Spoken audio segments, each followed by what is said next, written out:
ভক্তের উপকার হয়েছে, তাই মা কৃষ্ণকালী মাকে উঠতে দেবে না। নাম জপ করে তারা উপকার পাচ্ছে।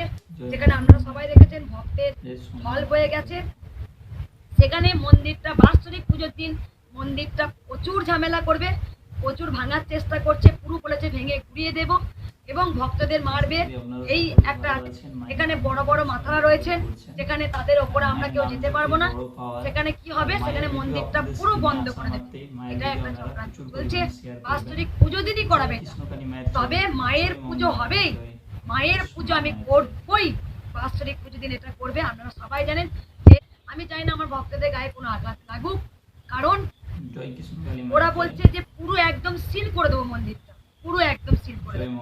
আমরা কোনো তো ইস্যু খুঁজতে হবে। ভক্তদের বলবো আপনারা এখন আপনারা একতাই বল বলে যেসব ভক্তদের চরম উপকার পেয়েছেন আর যেসব ভক্তরা উপকার না পেয়েও মাকে ভালোবাসেন, তারা এখন কৃষ্ণকালী মাকে বুঝতে দেবেন না, কৃষ্ণকালী মাকে চলে যেতে দেবেন না। একান্ত অনুরোধ যেন মায়ের মন্দিরটা গড়ে ওঠে। সেই এখন এক সুরে বলবেন মায়ের মন্দির চাই।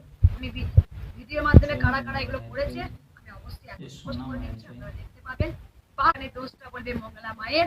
মঙ্গলা মা কোথাও বুঝতে পারছে না, মঙ্গলা মা কেন বারবার মার খাচ্ছে, তার কারণ হচ্ছে চক্রান্ত। তো মঙ্গলা মাকে তো বসতে দিচ্ছে না, কিন্তু কৃষ্ণকালী মা ছিলেন, আছেন, থাকবেন। ভক্তদের মনের মধ্যে গেঁথে গেছে।